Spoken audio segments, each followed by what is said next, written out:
Mesdames, Messieurs, bonjour. Je remplace Maud qui fait toujours ce petit mot d'accueil et de remerciement. On a une équipe de France 3 qui vient de débarquer, donc il a fallu se diviser. Mais en même temps, c'est formidable pour nous parce que ça portera encore un peu plus de lumière sur l'événement. Merci de votre présence. Le festival, c'est avant tout le public et le public est au rendez-vous cette année, comme les années précédentes. Et donc, un immense merci à vous tous. Un immense merci aussi à nos partenaires sans qui rien ne serait possible. On avait une vingtaine de partenaires la première année, une trentaine la deuxième, et on a eu 66 partenaires qui nous ont accompagnés, suivis et qui nous ont fait confiance. C'est pour vous dire que toute la région d'Ambert c'est vraiment associé à cet événement, et pour nous c'est une vraie satisfaction. Et je voulais remercier également nos dessinateurs, tous nos artistes, et en particulier ceux qui vont faire la conférence ce matin. Michel, bien sûr, parce que c'est quand même notre parrain. Michel a passé plus de temps dans ce moulin que vous tous réunis dans toute une vie. Hein. Donc autant vous dire qu'il connaît tous les... Ce matin, il était sur sa balade au bord des ruisseaux. C'est vraiment un précieux soutien, Michel. Hein. C'est du premier jour. Toujours là, toujours présent. Il a prêté sa plume sur les livres que nous avons édités. Il nous appelle régulièrement, il vient nous voir régulièrement pour animer des événements. Et je pense qu'on peut lui faire, juste pour lui, un immense applaudissement. Merci, mesdames, messieurs.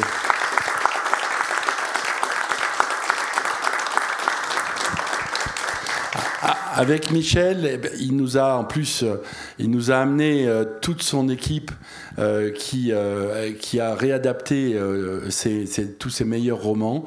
Et c'est formidable aujourd'hui d'accueillir des gens de ce niveau-là, d'accueillir Fred Duval, qui a un parcours remarquable de scénariste. Joël Alessandra, aussi, qui est un dessinateur fabuleux.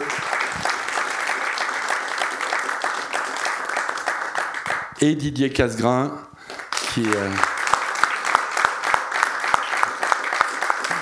ils sont tous en dédicace tout ce week-end, donc si vous voulez échanger avec eux et puis découvrir toute leur œuvre, vous serez les bienvenus. Et puis enfin, un immense merci à Laure de la librairie Tout un Monde, qui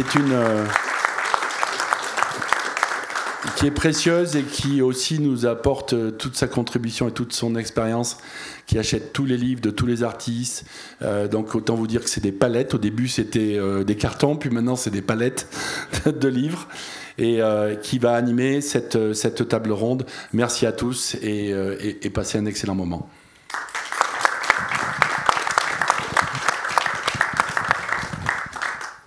Alors, je pense que toute l'équipe du Moulin de Noirat est très heureuse de vous accueillir tous les quatre, messieurs. Et cette assemblée également, parce que ça fait j'ai l'impression d'une grande concentration de talents et d'expériences riches et variées pour nous parler de ce thème, l'adaptation d'un texte en bande dessinée.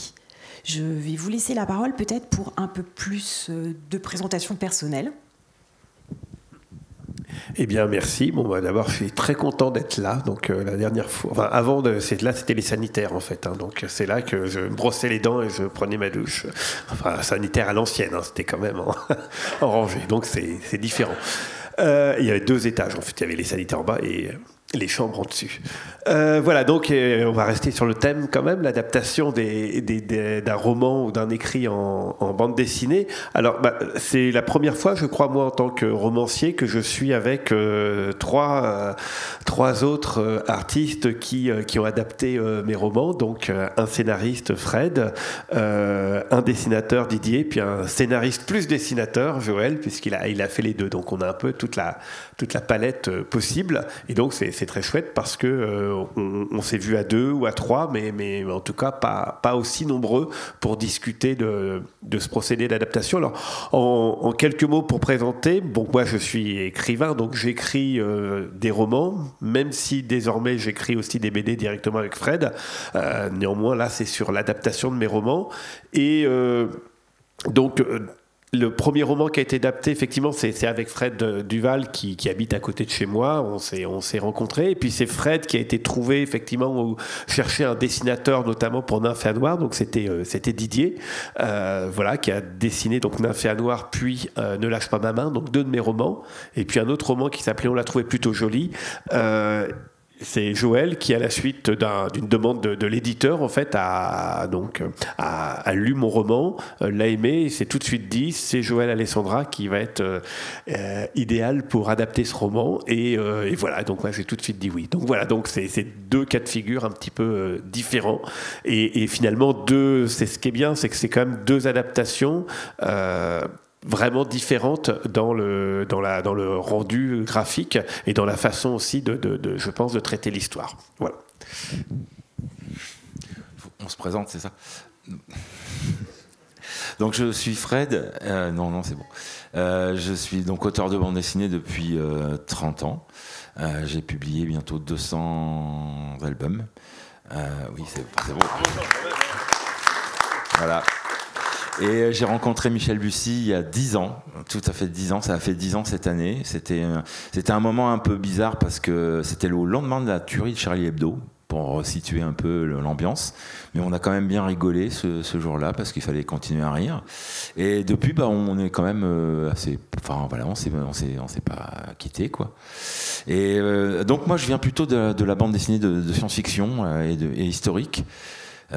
J'ai écrit beaucoup d'un genre qui s'appelle l'Uchronie, où on revisite l'histoire en la faisant dévier comme ça. J'ai analysé comme ça toutes les 4 périodes historiques, et il y avait bien un genre que je n'avais jamais abordé en bande dessinée, c'était le policier, le polar. Donc la rencontre avec Michel était intéressante à ce niveau-là. Je n'avais absolument pas lu ses livres quand on s'est rencontrés. L'éditeur à qui j'avais présenté Michel m'a contacté quelques mois plus tard en me disant écoute, c'est toi qui as fait les présentations, Michel souhaitait être adapté et aussi faire de la BD, hein, à l'époque tu voulais faire de la... tu en as fait d'ailleurs depuis, et on m'a proposé de travailler sur une première adaptation qui était Nymphéa Noire. Donc je l'ai lu, j'ai beaucoup aimé ce roman, et voilà, ça a commencé comme ça. Et voilà. Et puis depuis, on a créé ensemble 5 avril. Enfin, j'ai mis mon nez dans 5 avril, qui était déjà aussi un projet que Michel avait déjà beaucoup avancé. Mais on a un peu repris là, et là on a ce plaisir de la coécriture sur 5 avril, avec des vrais allers-retours où moi je découpe beaucoup, Michel fait vraiment les dialogues, etc. Et là c'est un travail. Moi j'aime beaucoup la coécriture, j'en ai beaucoup fait avec Jean-Pierre Pécaud notamment. Et donc voilà, pour moi c'est un plaisir, quoi. C'est une collaboration riche. Bonjour à tous, merci de votre accueil. Je m'appelle Joël Alessandrin, donc je suis auteur de bande dessinée.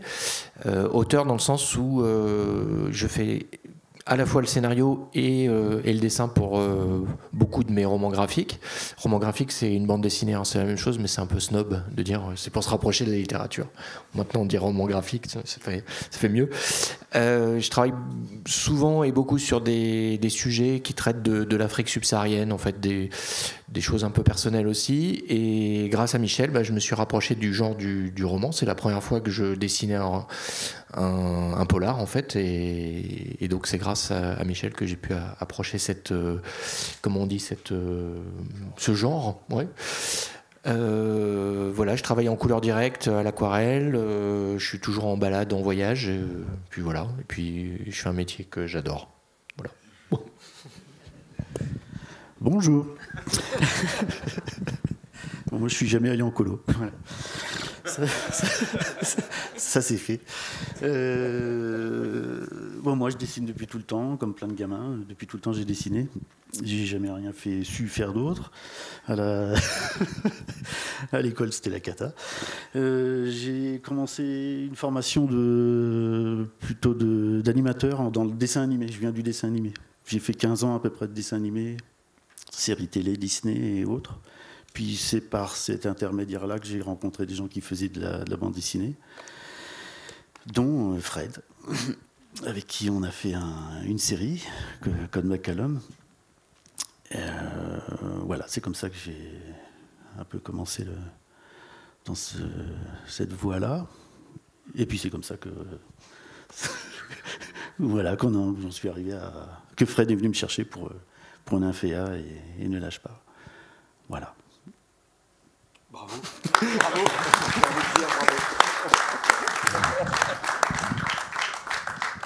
Alors les colos, j'attends. Jamais. Et t'en as fait quand même. Je trouve qu'il y a beaucoup de modestie de la part de chacun dans la manière dont vous vous présentez, parce que vous avez tous fait de très beaux textes et des textes qui ont connu aussi un certain succès. Donc, mais je vous laisse le bénéfice de cette modestie.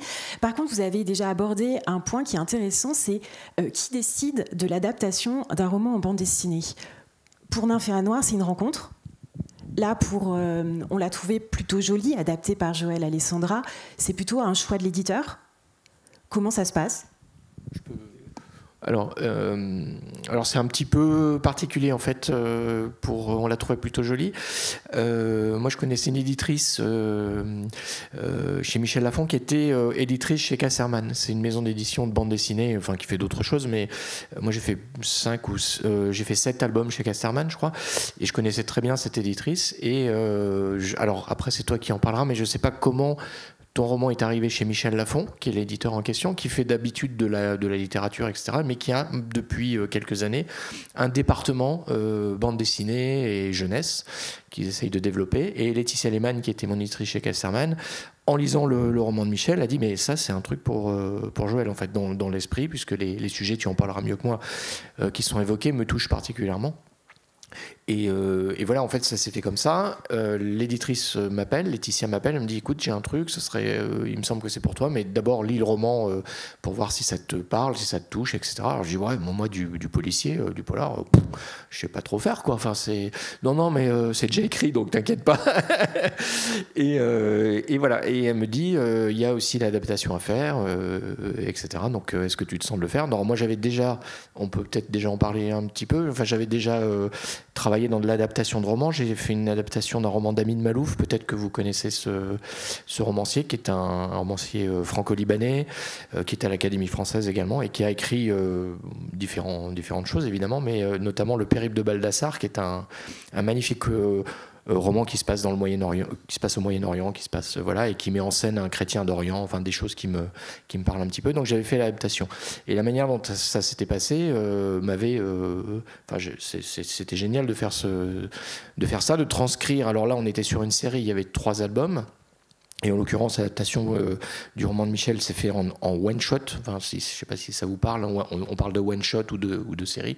One shot, c'est un volume, voilà. Et donc j'ai commencé à travailler. On a fait des essais déjà. Donc j'ai répondu à l'éditrice en disant oui, effectivement, il me semble que je me sens d'essayer de travailler sur ce sujet. Donc on a fait des essais de personnages déjà, de style graphique. Enfin, on a soumis à Michel déjà des livres, enfin pour que tu te rendes compte un petit peu du style graphique, pour voir si déjà ça te plaisait. Ensuite, on a fait des essais de personnages, et puis on a fait quelques pages aussi, et puis aussi un petit pitch, voir comment moi je voyais l'adaptation. On en parlera peut-être plus tard de ça, mais enfin, voilà comment ça s'est fait. Je ne sais pas si tu veux rajouter des choses. Oui, la question c'était comment on arrive d'un roman finalement à une envie d'en faire une BD. Moi, j'ai une dizaine de mes romans qui ont été adaptés en BD, donc c'est beaucoup. Je pense que il n'y a pas tant d'écrivains qui ont été autant adaptés en BD. Donc il y a notamment la série Néo, qui est une série pour jeunesse, qui a aussi été adaptée. Mourir sur scène, qui est un de mes premiers romans, qui a été adapté par un éditeur normand. Voilà, donc au final, il y en a eu pas mal. Et c'est vrai qu'à chaque fois, c'est des aventures très différentes, en fait. Il n'y a pas de règles. Il y a des envies qui peuvent être des envies d'auteur maintenant, parce que le temps est passé. Et puis voilà, comme disait Fred, ça fait 10 ans par qu'on travaille ensemble. Donc désormais, il y a une espèce de choix de se dire, voilà, il y a des romans qui me semblent adaptables en BD. Il y a des romans dont finalement l'adaptation de BD, moi je me dis que elle ne va rien apporter de plus. Et puis après, il y a des envies d'éditeurs. Alors peut-être que je connais moins le monde, vous connaissez mieux ce monde de l'édition de BD, mais vous avez sans doute vu apparaître beaucoup d'adaptations de romans ces derniers temps, en particulier beaucoup de best-sellers. Je pense que pratiquement tous les best-sellers, à un moment donné, aujourd'hui, sont adaptés en bande dessinée. Et de même que les classiques sont très revisités en BD.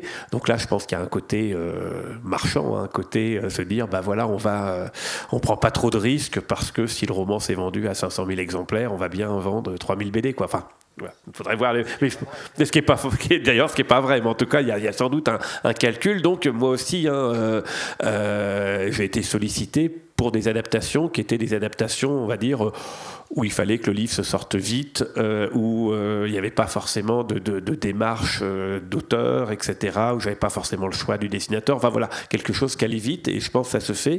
Et donc, maintenant, avec le recul, je me dis que c'est vraiment très, très chouette de travailler, d'avoir le choix et de prendre le temps. Donc voilà, mais il y a quand même...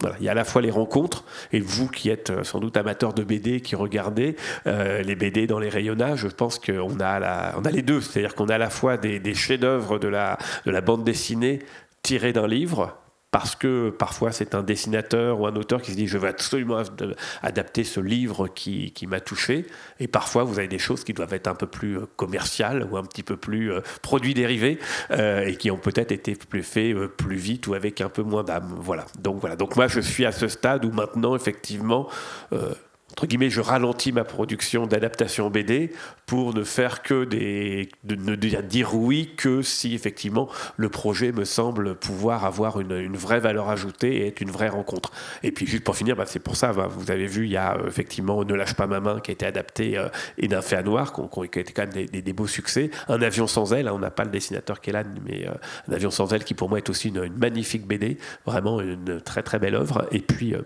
on l'a trouvé plutôt jolie, qui est aussi, enfin vous l'avez eu entre les mains, mais qui est aussi là, typiquement aussi une œuvre en soi, puisque couleur directe, puisque un dessin. Donc voilà, donc il y a, comment dire, c'est pas juste effectivement pratiquement une intelligence artificielle qui pourrait adapter le roman, quoi. Voilà, là on est vraiment sur un travail d'auteur et de choix. Puis juste, mais je vais laisser parole. Ce qui est décisif, c'est le choix des dessinateurs. Ça, c'est clair qu'à un moment donné, moi je suis romancier.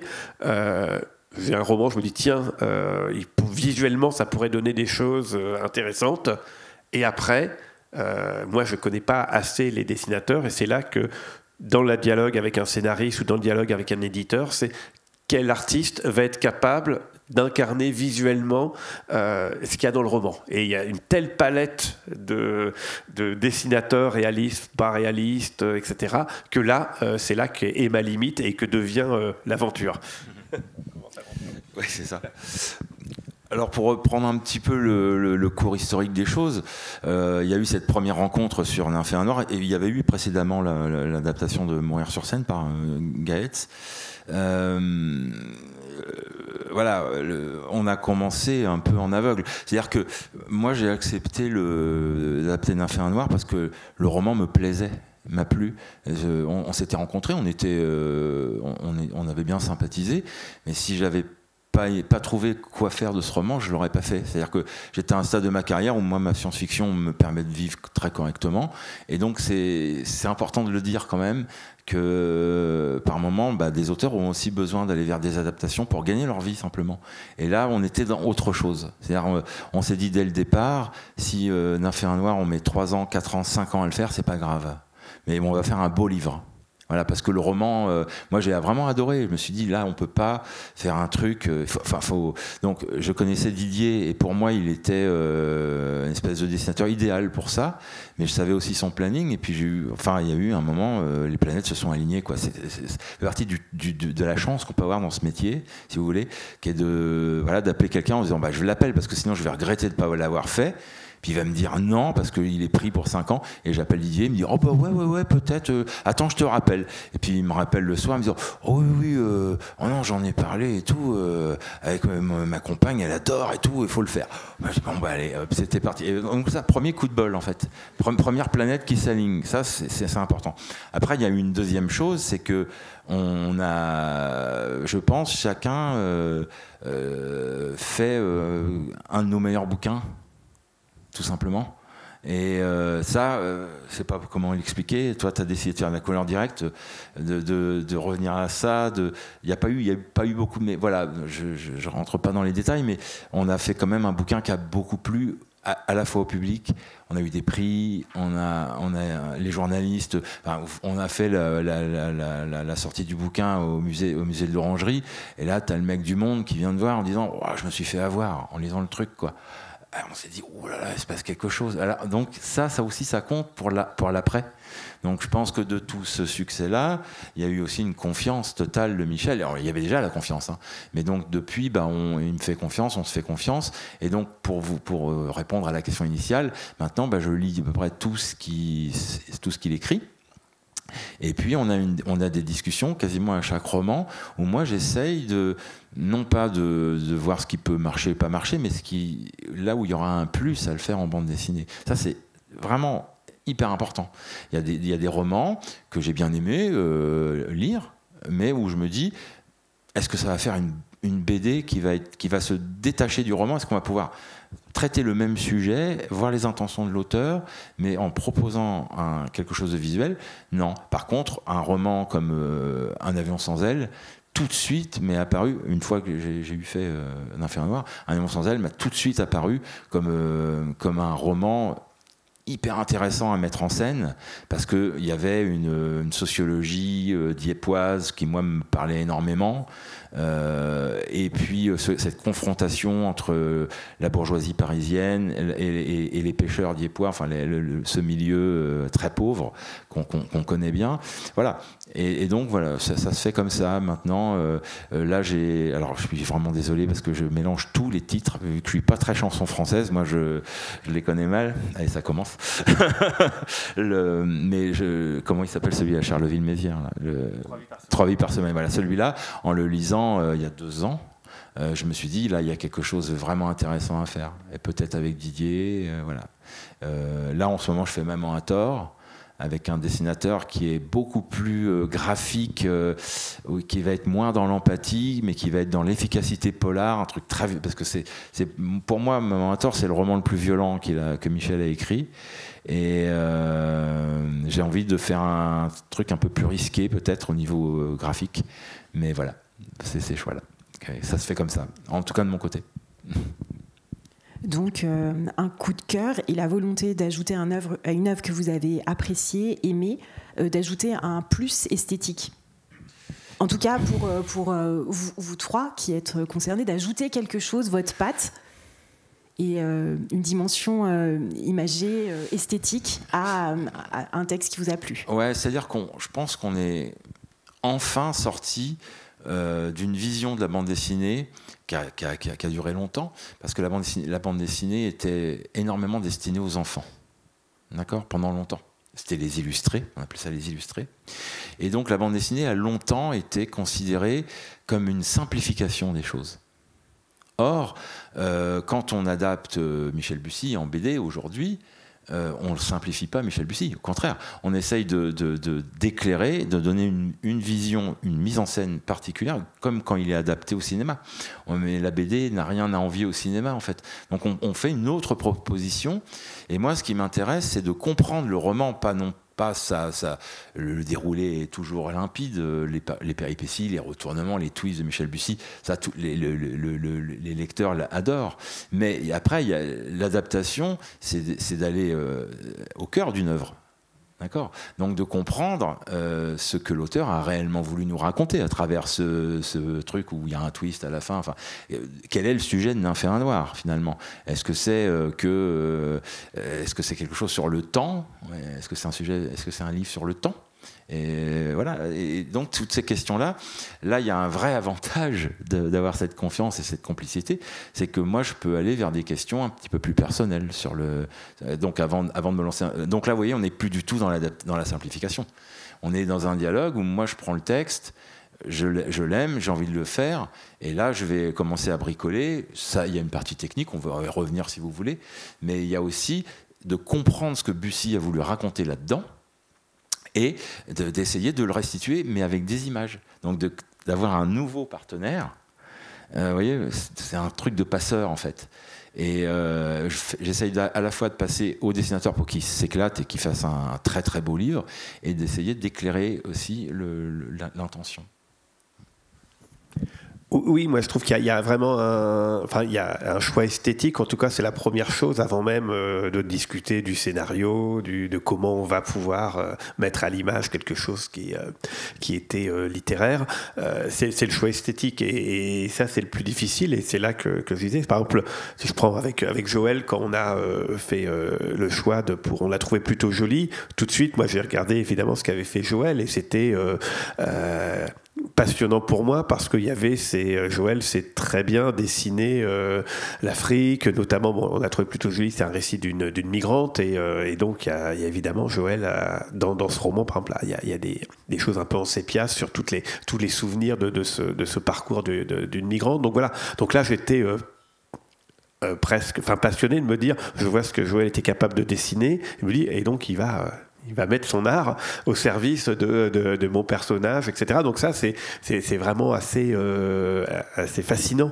Et il y a eu des discussions, par exemple, et pareil avec Didier, sur le Ne lâche pas ma main. Pareil, il y avait cette idée de représenter la Réunion avec donc la patte de Didier, la façon dont il a d'être d'un peintre, d'un paysagiste, etc. Et de représenter les palmiers, la Réunion. Et donc à un moment donné, par exemple, je me rappelle, il y a eu une discussion sur Aja, qui est l'héroïne. Et dans mon roman, je vais qu'Aja, c'est une femme volontaire, etc. Et je la décris pas comme spécialement sexy, etc. Et c'est vrai qu'on a discuté sur comment dessiner Aja. Et les premiers dessins de Didier étaient, c'était une belle femme, comme Didier aime les dessiner. Et on s'est dit, il faut à chaque fois qu'elle soit séduisante, quand même, voilà, mais il faut quand même trouver une force de caractère, enfin quelque chose qui fait qu'elle n'est pas non plus uniquement une représentation d'une belle métisse qui va, voilà. Donc il y avait toute une discussion sur comment arriver à trouver l'équilibre pour que le caractère de ce personnage dans le roman, il puisse être là. Et ça a été la même chose sur d'autres personnages, quoi. Leili, voilà, c'était la même chose. Donc là, c'est passionnant, parce que à un moment donné, là, on est vraiment sur des choix esthétiques qui vont dire quelque chose du personnage. Mais ça serait la même chose d'un décor. Tu compléteras. Ouais. Alors, les colonies de vacances, Didier. Non, mais oui, c'est la question cruciale, ça, de l'adaptation visuelle. Là, moi, j'ai parlé de l'intention, de restituer au dessinateur.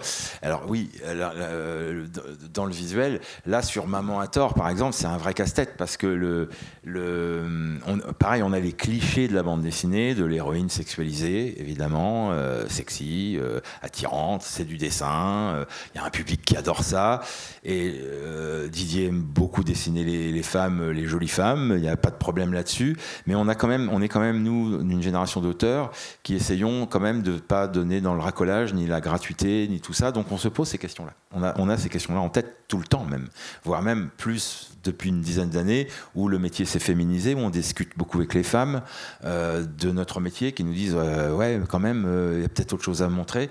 Voilà. Et notamment, donc là, vrai casse-tête pour Maman a tort, parce que à aucun moment de Maman a tort, l'héroïne est décrite comme, enfin la flic est décrite comme quelqu'un de joli. Au contraire, enfin elle est pas ni moche ni jolie. Elle a envie de rencontrer quelqu'un. Elle a des kilos en trop. C'est ça le personnage au départ, donc qui est vachement intéressant.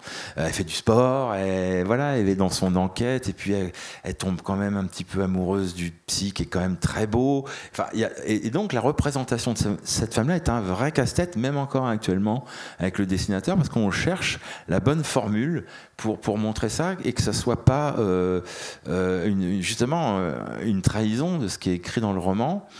Et en même temps, dans le roman, il y a aussi une femme qui est plutôt charmante, charmeuse. Et donc, voilà, on se pose ces questions-là en permanence. Parce qu'effectivement, la restitution par le dessin, c'est assez binaire. Hein. Voilà, il faut le dire. Je vous laisse la parole, les gars, parce que c'est vous qui dessinez. Que rajouter à ce brillant exposé?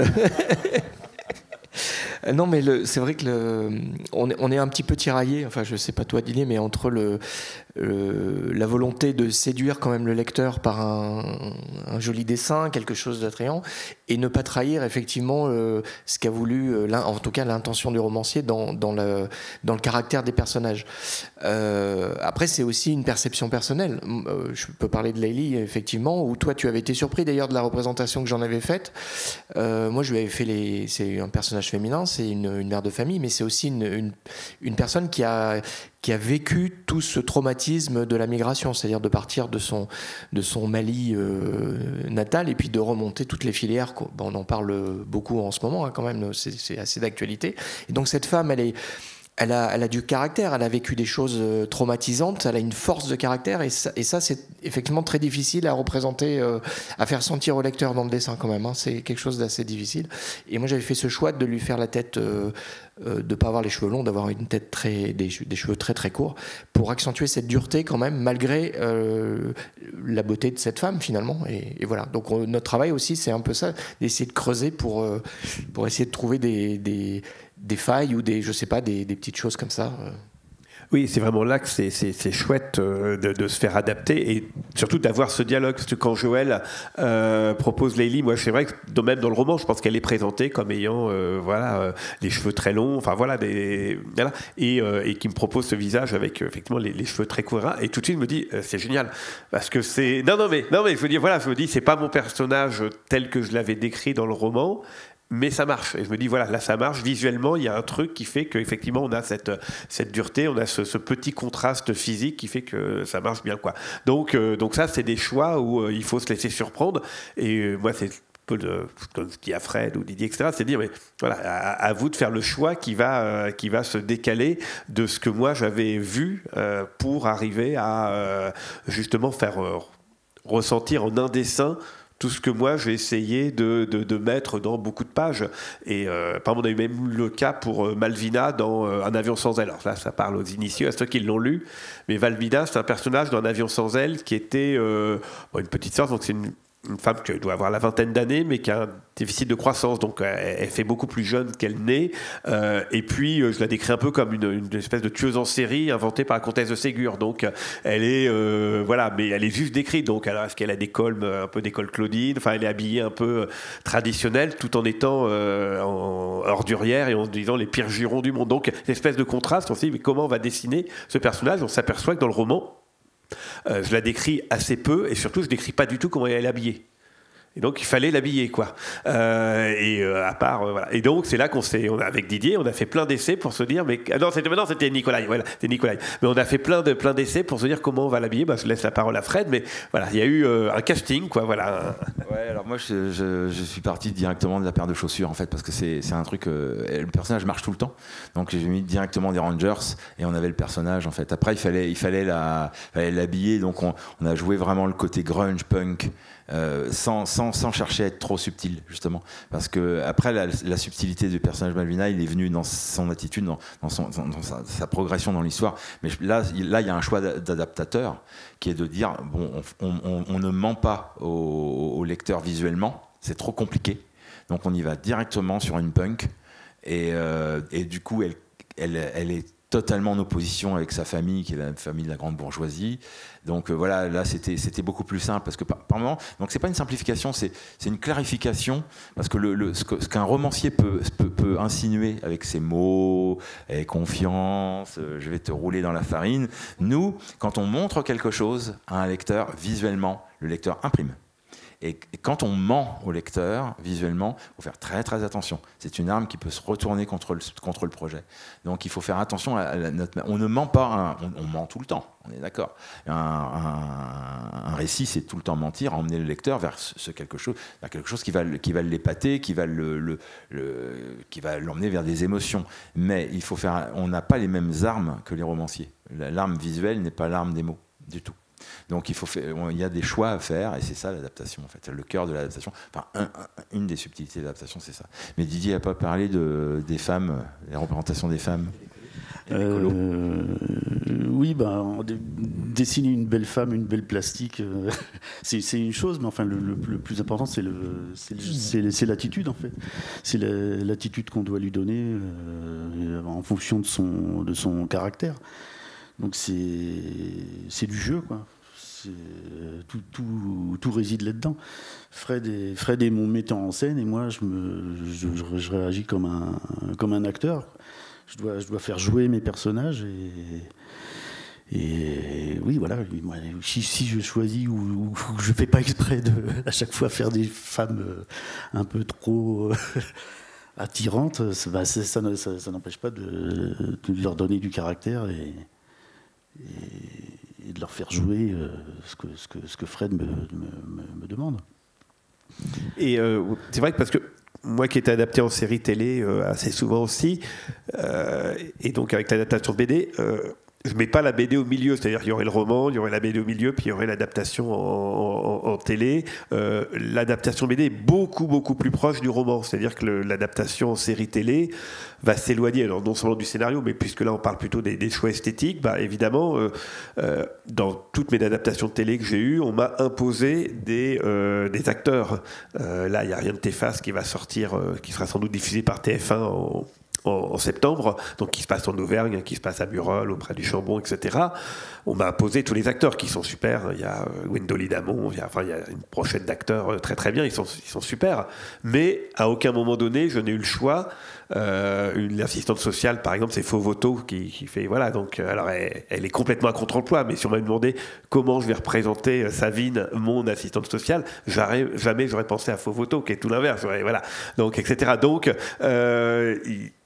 les acteurs après peuvent incarner un personnage, mais moi c'est très loin effectivement. Après c'est le jeu de l'acteur de s'emparer du personnage. Alors que là dans la BD, ce qui est formidable, c'est on a ce dialogue. Et je peux dire, ah bah non, ce personnage, je le voyais plus gros, moins gros, avec des cheveux, sans cheveux, avec un chapeau, sans chapeau. Enfin, et on peut avoir comme ça toute une série d'essais qui fait qu'à un moment donné, on s'arrête. Et pour moi, c'est presque la représentation mentale du personnage que j'avais, ou en tout cas une espèce de dialogue en disant, bah tiens, voilà, parce qu'on l'a et on en discute. Et ça, c'est vraiment comme Fred dit, par exemple, sur Marianne, ma commandante de police sur Maman à tort, qu'on tient pas encore complètement, mais c'est assez passionnant de se dire, voilà, quel équilibre on va arriver à trouver. Puis après, il faut quand même avoir ce personnage qui va tenir sur 150 pages, et donc il faut aussi qu'il soit suffisamment caractérisé pour qu'on puisse le reconnaître et le suivre. Donc évidemment, il faut un peu caricaturer ou trouver des astuces qui font qu'on va reconnaître ce personnage. Bon, moi, je prends juste une dernière. C'est l'adaptation de Néo que j'ai eu aussi. Donc Néo, c'est une saga jeunesse où il y a énormément, c'est un récit choral, donc il y a énormément de personnages. Il y a au moins une quinzaine ou une vingtaine de héros, même si certains sont plus importants que d'autres. Et là, l'astuce du scénariste et du dessinateur, ça a vraiment été que chaque personnage d'enfant et sa propre caractéristique pour qu'on les reconnaisse tout de suite. Et c'est vrai que c'est assez bien fait parce que tout de suite on identifie quand il y a une planche avec 10 des héros, eh bien le lecteur peut repérer les 10 et ils sont pas différenciés. Et ça c'est très difficile parce qu'évidemment ça veut dire qu'il faut, dans le roman vous pouvez faire ce que vous voulez, là il faut que chaque personnage ait un détail et qu'il le garde, et que ce détail ne soit pas une plume sur la tête, il faut que ce soit un peu plus fin que ça, quoi. L'action. Non, je voulais juste rajouter par rapport à la caractérisation des personnages, il y a les vêtements qui sont essentiels, et là je travaille sur un sujet sur la Grande Muraille Verte, etc. Il y a un personnage qui fait un voyage d'à peu près 2 ans, et pendant 2 ans, enfin c'est condensé en une bande dessinée, et elle est habillée pareil pendant 2 ans en fait. Donc elle fait un peu la gueule, elle me dit mais j'ai toujours le même turban, j'ai toujours le même t-shirt, etc. Et je lui dis c'est un peu mon truc à moi pour qu'on te reconnaisse au milieu de, comme tu disais, toute cette pléthore de personnages, etc. Et puis aussi quand le personnage on le représente tout petit dans un coin au milieu de plein d'autres gens, elle a un turban vert et donc on sait très bien avec les bulles, etc. que c'est elle qui parle. Enfin il y a des petits trucs comme ça qui sont nécessaires en bande dessinée dessinée. Et voilà. Bon, alors c'est vrai qu'elles sont un peu sous les bras pendant au bout de la durée de la bande dessinée, mais voilà, c'est un des trucs. Pardon, je voulais juste. Non, pas de problème. Moi, ce que je voulais ajouter, c'est qu'on a aussi une particularité avec Michel, justement par rapport à l'adaptation et ce dont il vient de dire. C'est en fait quand un éditeur ou quelqu'un qui va faire une série télé achète des droits à un romancier, il achète les droits. C'est-à-dire que normalement, le romancier n'a plus son mot à dire sur l'adaptation. Donc, il y a des adaptations de bandes dessinées où l'auteur, il est content, il touche de l'argent, et puis après, il n'a plus rien à voir avec ce qui va être fait de son œuvre, sauf si, évidemment, on menace son droit moral. C'est-à-dire qu'on peut, pour être très clair, on ne peut pas faire un film pornographique avec un roman de Bussy. Il aurait le droit de nous attaquer. Quoique. Toujours, oui. Là, sur les adaptations qu'on fait, on parlait beaucoup de la confiance tout à l'heure, j'y reviens. C'est-à-dire que c'est un choix aussi qu'on a fait, nous les auteurs, qu'on a fait ensemble, où moi, je vais ressortir ma fameuse anecdote sur Jean-Baptiste Poquelin dit Molière, que j'ai adapté Tartuffe il y a 20 ans maintenant, 17 ans. Et effectivement, Molière n'était pas facile à joindre, quoi. Pour me donner son avis. Et là, je me suis dit, bon, j'ai Bussy qui habite à 10 minutes de chez moi, on s'entend bien. Donc, moi, d'entrée, j'ai dit à Michel, on va rigoler ensemble. C'est-à-dire que moi, je vais faire l'adaptation et je vais te la faire lire. Et comme ça, c'est très drôle parce qu'il me les corrige. Alors, des fois, il me dit, oh, le dialogue est génial. Je dis, bah oui, Michel, c'est le tien. Ou alors, le dialogue est pourri, là. Oh, bah oui, Michel, c'est le tien. Voilà, c'est le mien. Donc on a comme ça un échange assez drôle, mais c'est un choix que moi j'ai fait. Et donc pour vous donner une autre anecdote, moi j'adapte que Michel, mais j'avais une envie d'adapter David Vann, un roman de David Vann qui s'appelle Aquarium, qui est vraiment un bouquin que j'ai trouvé mais visuellement qui donnerait une merveille. Et donc j'ai approché avec un éditeur, l'éditeur Kellmeister, qui est l'éditeur de David Vann en France. Voilà. Et la réponse de David Vann a été enchanté d'être adapté, mais David Vann, enfin pas lui, c'est son agent, hein, l'agent dit David Vann se réserve le droit de refuser le dessinateur. Eh ben moi j'ai dit non. Pourquoi ? Parce que j'estime que l'auteur doit faire confiance et est le plus mal placé pour décider de la vie et de la mort d'un projet d'adaptation de son œuvre, je trouve. Pour vous éclairer, moi j'avais une idée très très précise d'un dessinateur pour faire Aquarium, et un dessinateur à qui j'aimerais beaucoup travailler, et je sais que les occasions ne seront pas nombreuses.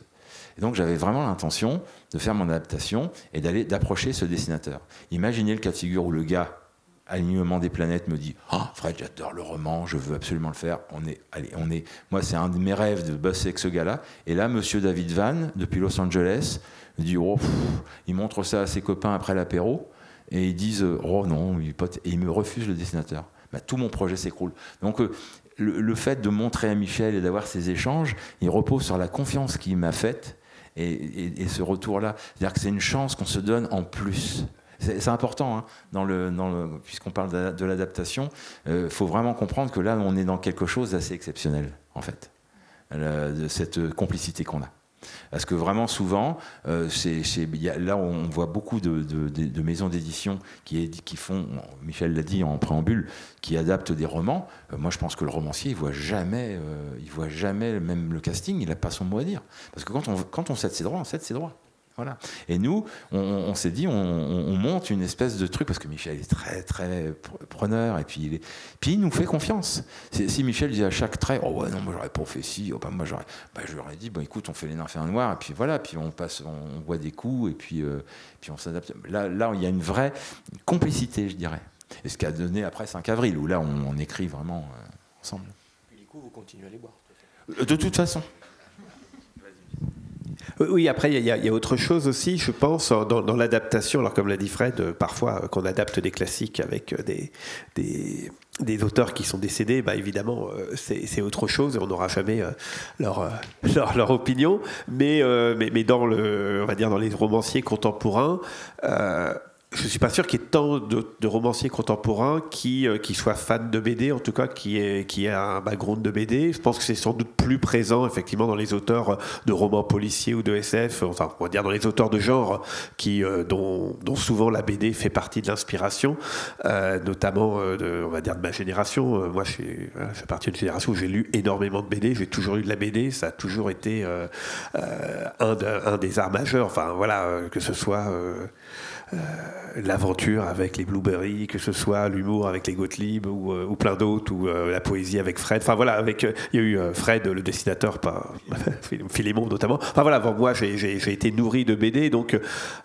faire de la BD était un rêve, me voir adapté en BD c'était un rêve. Donc il y avait aussi ça, et même si j'avais aucune connaissance technique en BD, je pense que mon écriture était déjà une écriture qui utilisait inconsciemment des codes de la BD, notamment l'ellipse. Enfin, pour y revenir, mais le principe de la BD, c'est quand même l'ellipse, c'est-à-dire que le lecteur doit faire le lien entre les cases, quoi. Voilà, si le gars il sort de chez lui puis que la case d'après on le voit dans sa voiture, on comprend a priori qu'il a fermé la porte de chez lui, enfin on comprend ce qu'il a fait entre deux, quoi. Et mes romans sont généralement relativement construits comme ça, c'est-à-dire je saute d'une scène à l'autre sans forcément dire il sortit de chez lui, il ferma sa porte, il traversa la rue, etc. D'autres romanciers le font, hein, dans cette continuité de narrative. Il y a plutôt cette idée de sauter d'ellipse en ellipse, et qui, plus qu'une écriture cinématographique, serait plutôt, à mon avis, une écriture un peu de BD, c'est-à-dire voilà, de faire confiance au lecteur, puis aussi cette idée de chapitre court, qui est quand même un des codes du roman policier aujourd'hui, c'est d'avoir des chapitres courts et des récits enchâssés, c'est-à-dire que vous passez d'un personnage à l'autre, d'un point de vue à l'autre, très vite, souvent, et que les lecteurs, étant habitués à ça, le comprennent très bien, ne sont pas perdus, au contraire, ça nourrit un peu l'intellect, parce qu'on est sur plusieurs récits en même temps, et la BD le permet, c'est-à-dire que vous êtes une planche, j'ai appris ça aussi, voilà, vous êtes sur une planche, puis évidemment la fin de la planche elle n'est pas neutre, c'est-à-dire qu'il faut avoir raconté sa scène en une planche ou en deux planches, selon que c'est sur la page de droite ou la page de gauche, c'est pas tout à fait la même chose, donc voilà, donc quelque part il y a un langage commun, et je pense qu'il y a évidemment des romans qui doivent être des casse-têtes beaucoup plus insolubles, mais la contrainte crée aussi peut être intéressante, mais voilà, mais en tout cas dans ce type de roman c'est déjà simple. Moi je sais que là Didier il adapte Sartre, c'est ça en ce moment, donc oui, je pense que ça va être un peu plus compliqué d'adapter Jean-Paul Sartre en BD que d'adapter un roman policier qui a déjà effectivement son rythme, son découpage et son visuel, quoi. Ouais, sur Maman a tort, même j'ai tendance là, j'ai regroupé des chapitres pour que, sinon ça fait des trucs en une planche, si je respecte vraiment la trame du roman. Et en BD, une planche, c'est un petit peu, on n'a pas le temps de s'installer. Moi je travaille beaucoup en double, c'est-à-dire page de gauche, page de droite, vous voyez, qui vous donne visuellement, quand vous tournez une BD, vous avez une vue globale, en fait, donc qui est quasiment horizontale, et il est important d'avoir ces constructions en panoramique, en fait. Donc souvent, dans Maman a tort particulièrement, j'ai regroupé deux scènes pour avoir ces deux planches, et puis voilà, bon, alors c'est un petit travail, c'est une petite gymnastique, hein, ça aussi c'est de l'adaptation, en fait, mais moi j'aime beaucoup justement dans les romans très cut comme ça, mais en BD il faut faire un petit peu attention, même si on a aussi cette arme en BD où dans une même planche on peut avoir 3-4 lieux différents, mais là c'est voulu, et il ne faut pas en abuser, parce que là on perd aussi les gens, mais si l'action a bien été préparée, c'est aucune difficulté à ça. Moi, il y a une difficulté que je trouve quand même dans l'adaptation, c'est le volume. On peut en parler de ça. C'est-à-dire que nous, on parle un peu technique, mais les livres, ils ont ce qu'on appelle une pagination, c'est-à-dire un nombre de pages qui est déterminé par l'éditeur et notamment par la fabrication. C'est-à-dire qu'il y a des machines pour imprimer les livres, qui disent on fait un 48 pages, un 130 pages. Voilà, on est tenu quand même à un certain nombre de cahiers, un certain nombre de pages. Donc quand il faut faire rentrer des romans de 400 pages ou des romans pour raconter la même histoire dans 48 pages ou 130 pages, c'est pas une mince affaire, hein. Enfin, je pense que toi tu peux en parler mieux que moi, mais en tout cas alors on passe par différentes étapes qui est l'écriture déjà où on réfléchit aussi sur les ellipses, qu'est-ce qu'on va pouvoir supprimer quand même sans altérer et sans trahir le récit et l'intention du romancier. Ça, c'est déjà la première chose. Et ensuite, nous, on a une facilité aussi, c'est on a le storyboard. Je ne sais pas si vous avez déjà entendu parler de ça. Le storyboard, en fait, c'est on refait le livre avec le découpage, avec les vignettes, en brouillon, avec les dialogues intégrés, etc., pour voir si tout ça fonctionne. Et ça nous permet aussi d'être juste dans la pagination et de tomber dans le rythme et de raconter l'intégralité de l'histoire dans le nombre de pages limité. Donc ensuite, ça permet aussi de faire des allers-retours. Et en ce qui me concerne, avec Michel, qui a retouché évidemment les dialogues pour qu'il y ait plus de fluidité. Enfin, tu en parleras peut-être ensuite. Mais voilà, donc je voulais juste préciser qu'il y avait cette petite difficulté technique aussi qui, à moi, me pose souvent beaucoup de soucis pour être juste, en fait, et notamment le fait que quand on termine une double page, moi aussi je travaille en double page souvent, c'est vraiment plus confortable aussi d'avoir cette vision panoramique dont tu parlais, c'est qu'à la fin de cette double page, il faut que le lecteur il s'attende à quelque chose derrière. Donc il y a aussi cette notion de rythme par double page qui est importante à conserver. Voilà.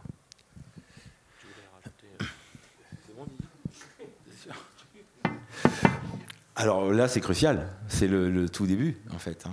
Donc, ça vous intéresse, là, techniquement? Parce que ça peut être pénible. Hein. Vous m'arrêtez, hein, si jamais. Donc, moi, j'appelle ça, avec beaucoup de poésie, la tronçonneuse. Je dis à Michel, envoie un mail à Michel, je dis, bon, c'est bon, je suis prêt, je sors la tronçonneuse. Ah oui, on est obligé. Donc il y a des choix à faire. Alors selon les romans, ça va être différent. Moi là, j'en suis à la 4e adaptation des romans de Michel. Nymphéen noir, je commence par celui-là parce que c'est le premier. Et puis il était soi-disant réputé enfin ils ont utilisé ça dans le marketing, mais c'était une très belle idée. Hein. Le roman inadaptable de Michel Bussy. Alors bon, là on n'est pas d'accord en plus sur la question. Mais pour moi, il est inadaptable au cinéma. Mais en BD, en fait, quand j'ai lu le roman, moi j'ai tout de suite trouvé les solutions puisque ce n'est que ellipse. Nymphéen noir est le roman le plus elliptique, puisque là, ceux qui n'ont pas lu Nymphéen noir se bouchent les oreilles. Voilà. Puisqu'on passe par moments dans une même séquence. Il y a un jeu sur la temporalité. Absolument. Énorme. Voilà, mais ils se sont bouchés les oreilles, c'est bon. Et donc, en fait, nous, notre fameux système de cases, avec cette bande blanche entre chaque case, donc qui est ellipse, la bande dessinée n'est que des ellipses. On a une ellipse après chaque case, d'accord. Nous, ça nous permettait de changer d'époque comme on voulait, en fait. Donc, aucune difficulté. Sur la trame, en même temps de Nymphéen noir, elle est assez simple, la trame de Nymphéen noir. Donc, il n'y a pas eu beaucoup d'adaptation, je dirais, de séquences à faire. Là où j'ai dû adapter, mais on y viendra plus tard, puisque là, on parlait de pagination, c'est sur les lieux. Parce que là, effectivement, il y avait aussi des petites combines à trouver visuelles, pour ne pas vendre la mèche. Bon. Sur Un avion sans aile, beaucoup plus de difficultés. C'est une adaptation beaucoup plus compliquée pour moi à faire que Nymphéen noir. Nymphéen noir, ça a coulé tout seul. Un avion sans aile, quand on lit le roman, alors moi, ma technique, elle est très simple. Hein. J'ai une première lecture plaisir du roman, et je fais une deuxième lecture où je commence à noter ce qui pourrait ne pas servir pour une adaptation. Et après, je fais un truc très simple. Je prends chaque chapitre, donc c'est la 3e lecture. Chaque chapitre, je le résume en quelques lignes, dans l'ordre d'écriture de Michel. Ce qui fait qu'à un moment, je me retrouve comme ça, sur un roman de 500 pages, 400 pages, je me retrouve avec un document d'une quinzaine, vingtaine de pages, où j'ai chaque séquence écrite, mal, hein, avec plein de fautes. Et là, je me retrouve devant presque un banc de montage, si vous voulez, où j'ai tout le roman en tête, et je peux le déconstruire pour le reconstruire. Et donc, pour pas être trop long, sur Un avion sans aile, je me suis dit, là, j'ai une première estimation aussi, qui est un peu à l'expérience, hein, 200 bouquins, où je me dis, oh là là, ça va pas tenir en 120, ça va être au moins du 160, et donc j'ai un premier choix de séquence, et là, à la louche, comme on dit, je me dis, bon, ça, je peux pas le faire en moins de 3-4 planches. Donc j'écris ça, et après, calculette, verdict. Et là, sur Un avion sans aile, en gardant tout, j'étais à 190 planches, quelque chose comme ça. Donc là, j'ai un dessinateur au bout. Si c'est Didier Casgrain, bah, là, il devient tout blanc, puis il tombe. Voilà, il part en colo. Et Nicolas Pinero m'avait dit 140, 150, ça me fait pas trop peur, mais bon, au-delà, ouais, j'ai des projets personnels, tout ça. Bon. Donc là, il faut enlever 30 planches. Et donc, le choix était assez facile, par contre, mais il faut le faire. Ce qui était d'enlever un arc complet. Donc là, je pense que je spoil rien pour ceux qui n'ont pas lu. J'ai enlevé l'arc de la femme du Turc qui mène la contre-enquête. Et on en a parlé après. Moi, j'ai trouvé, alors j'ai ma version, c'est que Michel avait rajouté cet arc pour avoir de l'action, en fait. Parce que le roman, finalement, il y a peu d'action, c'est beaucoup dans la tête de Lily et puis dans la tête de son frère, et donc, enfin de son frère. Et donc, cette partie-là de l'enquête avait été ajoutée pour donner du suspense et un peu d'action. Et nous, en BD, on n'a pas besoin parce qu'on tient avec un rythme, voilà. Donc, et tout cet arc-là, je l'ai supprimé, donc ça a demandé un peu d'aménagement, évidemment. Mais voilà, ça c'est. Et du coup, je me suis retrouvé avec un 150, 156, je crois. Et là, qui était tout à fait gérable. Mais ça, c'est une partie donc hyper importante qui se fait donc à la lecture numéro 3. Voilà. On parlera de la lecture numéro 4 plus tard. Oui, ce qui est agréable quand on est auteur adapté en BD, c'est que les scénaristes, en tout cas moi, tous les scénaristes avec lesquels j'ai travaillé, n'ont pas d'ego au point de dire il est super ton roman, mais il y a plein de trucs, c'est moyen, quoi. Ta fin, c'est moyen, finalement ton personnage, voilà. Et ce qu'on a par exemple à la télé, où en permanence, voilà, ah oui, vraiment super le roman. Par contre, ça va pas le garder parce que les gens vont pas comprendre. Puis ça, non, on va changer le prénom parce que. Et là, tu te dis, bah, pourquoi vous avez pris le roman? Vous voulez adapter le roman si vous voulez à tel point. Et ça, je l'ai jamais eu en BD parce que il y a une vraie fidélité au roman et il y a aussi une façon d'adapter qui est assez linéaire finalement. Je retrouve mes romans dans toutes mes adaptation, je retrouve mes romans de façon pratiquement scène par scène, même s'il y a des coupes, même s'il y a des choses. Et puis il y a une autre chose alors qui est fascinante, c'est quand même, en fait c'est assez tranquille d'être auteur de BD, parce que moi parfois je vais mettre 3 pages pour décrire une scène, une atmosphère, je sais pas, on est à La Réunion, donc il va falloir décrire les palmiers, la chaleur, la plage, et un dessin, on y est, quoi. Alors évidemment, le dessin, il est long aussi à faire, mais par contre, il y a ça, il y a cette idée qu'il y a une immédiateté de l'image, alors que quand on écrit, il faut rentrer dans toute une série. Bon, c'est l'exemple qu'on prend souvent avec Fred, mais il y a une scène dans Nymphéa Noire où l'héroïne, donc Stéphanie, doit quitter son mari. Et donc, ils mangent, ils sont au resto. Et là, c'est une scène qui me faisait peur parce que c'est une scène, voilà, où on est dans un monologue intérieur de la tête de mon héroïne qui se dit, il faut que je lui dise que je vais partir, que je l'aime plus. Puis l'autre, il se doute de rien, il mange. Enfin voilà, donc il y a tout un jeu comme ça. Et à écrire, c'était compliqué. Fallait se mettre vraiment dans la tête d'une émotion très forte. Et à la fin, elle dit, Jacques, je te quitte. Voilà, mais il fallait qu'il y ait tout un cheminement comme ça dans le roman. Et là, l'adaptation, c'est une planche. Et voilà, chant contre chant, silence, il mange silencieusement, voilà, on entend les mouches voler, puis à la fin il fait « Jacques, je te quitte ». Et ça marche. Sauf qu'il n'y a aucune pensée intérieure, il n'y a aucun. Mais finalement, visuellement, on comprend. On est simplement avec la grâce du dessin et du montage, eh bien on est dans cette tension, on comprend, parce qu'évidemment on a l'histoire, donc on comprend qu'elle veut lui dire, qu'elle n'arrive pas à lui dire, que l'autre ne se doute de rien, enfin voilà. Et ça, c'est la force du dessin par rapport, et de l'interprétation de l'intention, par rapport à la littérature, où là, évidemment, on est dans la tête du personnage et on est dans toutes ses hésitations, ses doutes. C'est vraiment deux façons différentes d'essayer de faire éprouver la même émotion par rapport au lecteur. Et ça, c'est assez fascinant parce qu'il y a une économie de moyens. Et moi, quand je relis un roman en BD comme, par exemple, Nymphéa Noire ou d'autres, je sais pas, la lecture d'un Nymphéa Noire, d'un Ne lâche pas ma main, ou même on la trouve plutôt jolie, on doit être à 1h30 peut-être à peu près de lecture, si on est, ouais, je pense, 1h30, peut-être 2 heures selon si on s'attarde ou non sur les cases. Le roman en lui-même, à chaque fois, je pense, c'est entre 8 et 10 heures de lecture. Donc il y a une vraie différence en fait. Et ce que je trouve génial, c'est qu'en fait, le lecteur qui va prendre la BD va ressentir globalement, va passer globalement par le même panel d'émotions qu'avec le livre. En 2 heures au lieu de 10 heures. Donc c'est assez étrange en fait comme phénomène. Mais on a quand même cette idée de la lecture, cette idée qu'on peut s'arrêter sur un moment donné parce qu'on a une émotion forte, on peut s'arrêter parce qu'il y a une respiration et une pleine page avec un paysage. Donc on reste sur la lecture avec le lecteur qui est actif dans son rythme. Mais d'un autre côté, ça va beaucoup plus vite que le roman.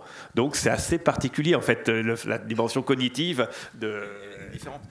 Ouais, si vous voulez, quand j'essaie de résumer mon boulot, parce que le boulot de scénariste n'est pas très connu, je suis dialoguiste, évidemment, ce qu'il y a écrit dans les bulles, c'est moi qui le fais, mais je ne suis pas romancier. C'est-à-dire que quand vous lisez un roman, vous avez à la fois des dialogues, plutôt truculents, intéressants, et puis le style, qui est la description de l'action, où là, on va apprécier, on va reconnaître même un auteur. Non, si vous lisez Michel Bussy, Flaubert ou Houellebecq, vous allez tout de suite savoir qui a écrit quoi, en fait, puisque vous avez le style.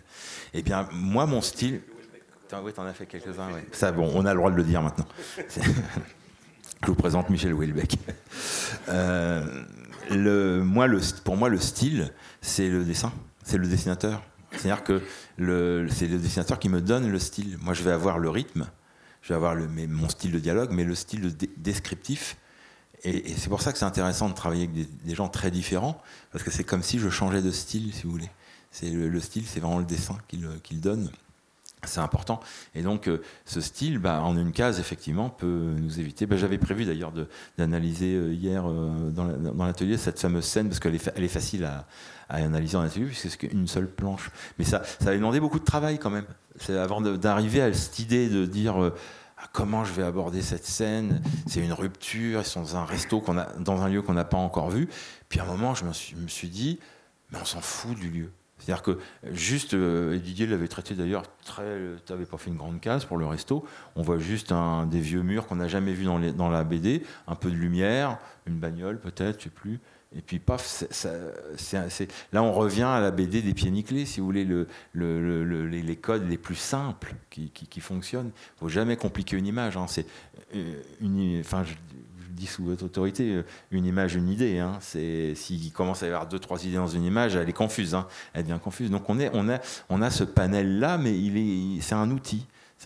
Et donc là, la scène, à un moment, je me suis dit, mais oui, on va tout faire passer par le regard de Stéphanie. Et là, je sais que j'ai derrière un dessinateur qui va être capable de le faire. Parce que si le dessinateur, son point fort, ce sont les décors ou l'action ou le mouvement, parce que chaque dessinateur a ses points forts, eh bien, on ne va pas réussir une scène comme ça. Elle sera pas compréhensible. Et je sais qu'avec Didier, je peux jouer sur les regards, je peux jouer là-dessus. Donc, c'est une complicité, hein, voilà, qui va au service de l'efficacité et de la réduction de...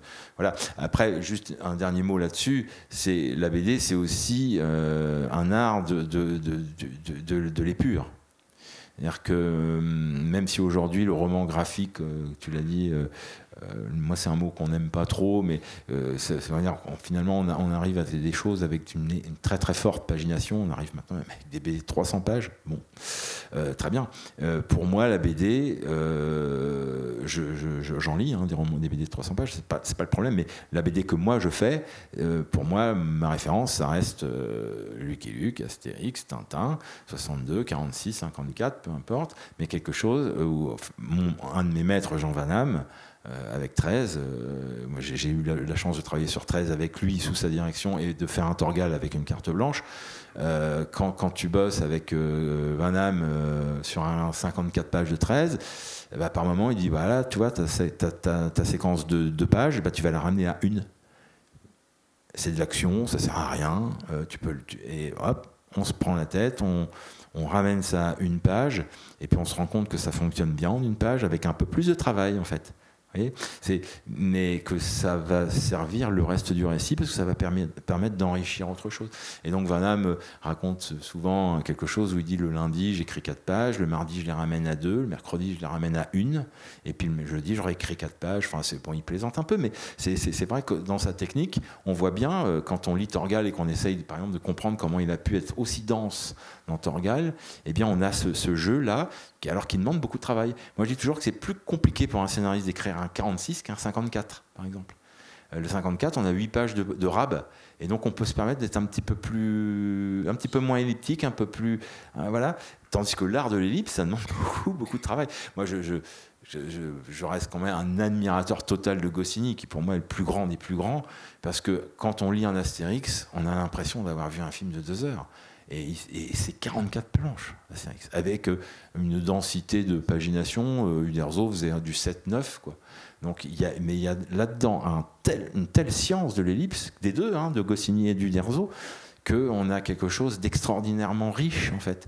Et je pense qu'il est important d'avoir ça en tête. Et quand moi j'adapte un roman de 500 pages, j'ai ça en tête, même si à la fin c'est un one-shot de 120, c'est pas grave. Mais on arrive quand même à cette ellipse-là, à cette réduction des choses, sans rien perdre en route. Ça, c'est la difficulté, elle est là, c'est de garder l'intention de l'auteur. Après, si je puis me permettre, tu parles aussi d'un genre de bande dessinée. C'est pas pour parler plus de moi, mais moi j'aime bien les bandes dessinées qui prennent le temps. J'aime beaucoup. Là, en ce moment, je fais des 200 pages. Alors, c'est énorme, mais sauf que c'est pas le même travail. Au contraire, je suis plus rapide finalement à faire un 200 pages que de faire une adaptation d'un roman de Michel Bussy, parce que justement, j'ai des grandes doubles pages où il se passe rien. Il n'y a pas de dialogue. D'ailleurs, c'est limite chiant, mais on prend le temps de s'installer dans un récit d'une manière différente, évidemment. Mais voilà. Oui, juste, allez, ouais, juste pour dire ça, oui, ça c'est passionnant. Moi qui suis du côté lecteur de BD, c'est vrai que c'est passionnant à la fois de pouvoir lire des BD de 300 pages avec, on se promène, voilà, il y a parfois 4 pages sans parole, et on est juste bluffé par la qualité du dessin, et ça c'est assez nouveau en tout cas, et c'est magnifique, et c'est des œuvres incroyables, et de retourner à des séries, je sais pas si on dit la BD à papa, de dire voilà, on prend un 54 pages hyper dense, type Torgal 13 ou autre, ou même des adaptations qui sont assez bien faites récemment, des Lucky Luke, enfin des nouveaux, où là on se dit mais waouh, moi je regardais, il y a 9 cases à chaque fois par planche, parce que Fred me dit non, il faut rester à 7, 8, allez, 9, le dessinateur va commencer à faire la tête, et en fait dans ces BD là classiques, il y a souvent 9 cases, et il y a beaucoup de choses, et c'est hyper dense, donc c'est vrai que les deux sont assez géniales de voir. Je ça que pour parler de l'adaptation, comment on adapte en fait, comment on gagne de la place. Après, oui, moi, vous savez, ma BD préférée, c'est La balade de la mer salée d'Hugo Pratt. Ça doit faire 230 planches, et puis il y a plein de planches d'ambiance. Moi, j'adore ça, c'est pas le problème. Mais quand on adapte, on est quand même obligé de faire des choix techniques. Voilà. J'avais une question peut-être pour les dessinateurs. Vous l'avez évoqué tout à l'heure. Pour vous deux, c'était la première fois en adaptant les romans de Michel Bussy que vous adaptiez un roman policier. Et est-ce qu'on dessine différemment un roman policier ? Je pense surtout que vous avez adapté deux romans qui quand même se portent sur des... Il y a un twist, il y a un retournement qui fait à la fin qu'on comprend. Et est-ce qu'il y avait une façon pour vous particulière de dessiner ?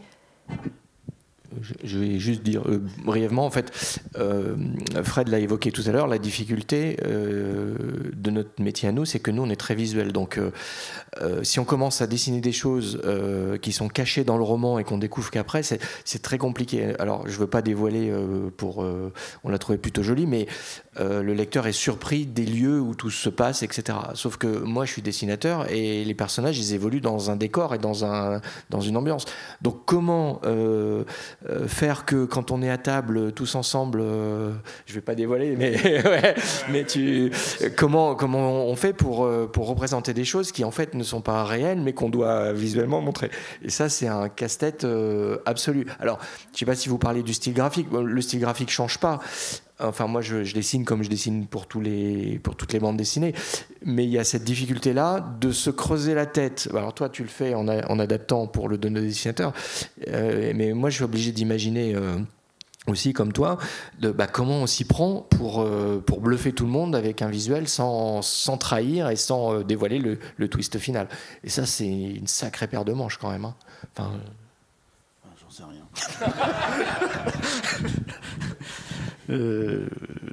Non, je sais pas. Dans Les Nymphéas Noires, le décor justement doit garder quelque chose d'assez intemporel. Donc il y avait aussi une gageure à représenter les personnages, les vêtements, même le personnage principal. Mais oui, mais j'ai envie de dire que le travail, il est déjà fait par Fred. Et Fred, quand il me donne une époque, une temporalité à dessiner, je sais déjà là où je dois aller, la manière dont je dois le montrer, ou ce que je dois cacher ou pas. Enfin, Fred m'a déjà expliqué en amont ce que je dois montrer ou pas. Donc ensuite, j'ai envie de dire, simplement, je me fais plaisir, parce que je suis dans un univers qui me correspond et qui m'a bien choisi. Mais la difficulté, non, je sais pas. J'ai toujours l'impression que Fred me mâche tout en amont. Et moi, encore une fois, mon boulot, je disais tout à l'heure, lui, il est le metteur en scène et moi, je suis l'acteur. Et c'est un plaisir de bosser avec Fred parce qu'il sait quoi me demander. Et moi, derrière, je déroule, quoi. Enfin, je me fais réellement plaisir. Je suis l'acteur de.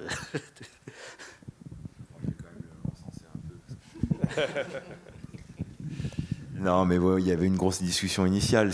Didier, il a une force quand même dans ses personnages, et donc une force, quelque chose qui est très difficile à faire, c'est d'avoir du décor de fond riche et flou. C'est-à-dire que, si vous voulez, voilà, le défi technique de Nymphe et un Noir, c'était d'être dans les impressionnistes et donc d'avoir un décor flou. Et bon, il n'y a quand même pas grand monde qui sait le faire. Il faut quand même le souligner. Ça, c'est une première chose, Monsieur Casgrain, quand même. Vous êtes un très grand dessinateur de flou. Non, mais j'ai pas non plus un style BD à la ligne claire, à la Tintin. Voilà. Je viens plus de l'illustration. Donc, encore une fois, je suis. Et avec le choix des couleurs directes. Le fait de me donner ce genre d'histoire dans ce genre de décor, Giverny. Voilà, moi je suis content. Il y a plus. Et quand Olivier est content, il dessine bien. Non, c'était super. Et puis bon, alors techniquement, voilà comment ça s'est passé, parce que il y avait. Alors, rebouchez-vous un peu les oreilles, parce que là, je suis un petit peu obligé d'entrer dans le moteur, malheureusement. Si vous voulez comprendre la complicité, c'est que bon il y avait normalement quand on fait une BD classique, moi quand j'ai une collaboration, mais avec Didier sur Code McCallum par exemple, moi je découpe en 7-9. Enfin, j'ai des grilles. Généralement, je mets 7 cases maintenant. J'aime bien. Ça laisse au dessinateur la possibilité d'en enlever ou d'en ajouter une ou deux. Voyez, et puis comme ça, il peut faire sa narration, son storyboard un petit peu avec une vraie liberté, puis un vrai choix où moi, généralement, je suis d'accord parce que je reçois le storyboard, je le lis. Si ça me paraît clean, voilà. Si ça m'arrête, je ressors le scénario, j'essaye de comprendre si c'est moi qui ai fait une erreur ou si c'est le dessinateur qui en a fait une, et puis après, on rediscute. Mais bon, ça arrive rarement.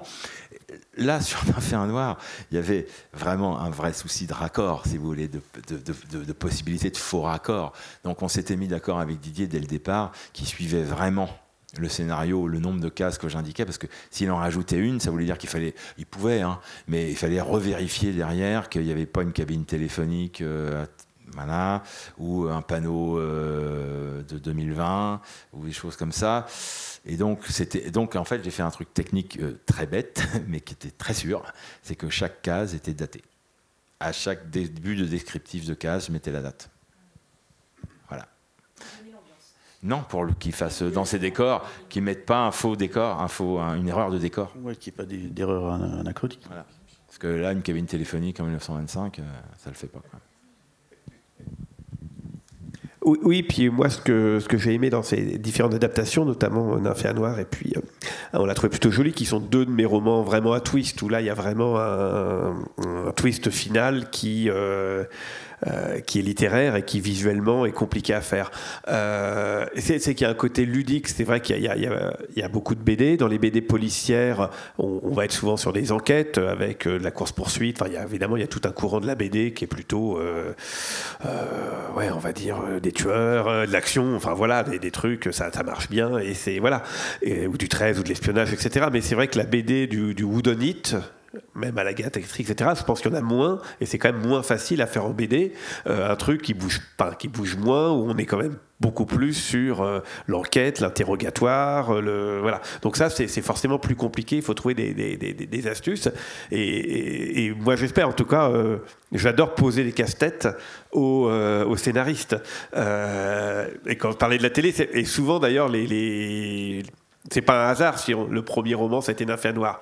Même si tu dis que c'était le plus facile, c'était quand même réputé le plus inadaptable, parce qu'il y avait un challenge. Et pareil, on l'a trouvé plutôt joli, il y avait un challenge de se dire comment on va le faire, mais du coup, si on le réussit, a priori, le lecteur va se dire waouh, pas mal ça, l'histoire et en plus il y a la cerise sur le gâteau, quoi. Et ça, c'est quand même assez agréable d'avoir ce côté ludique c'est évidemment agréable de parler très sérieusement des personnages, de leur psychologie, de la beauté des planches, de toute l'émotion qu'on va mettre.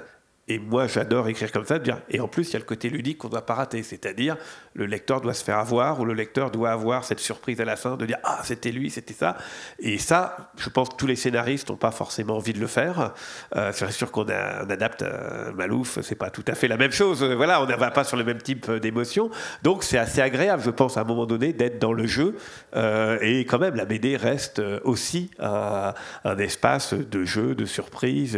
Voilà, donc ça, mais c'est sûr que ça rajoute, moi quand j'écris mes romans, ça me rajoute une difficulté supplémentaire de me dire il faut que j'ai mon lot de rebondissements à la fin, et donc pour une BD ça rajoute ça. Et tu citais Van Damme, moi voilà, pour ceux qui, Van Damme c'est Torgal, c'est 13, c'est Largo Winch quand même, donc c'est quand même le même homme qui a quand même inventé ces 3 BD-cules, plus d'autres, et moi aussi, c'est quand on me pose une question, quel est le plus grand auteur des 60 dernières années, pour moi en termes de scénario d'histoire, c'est Van Damme.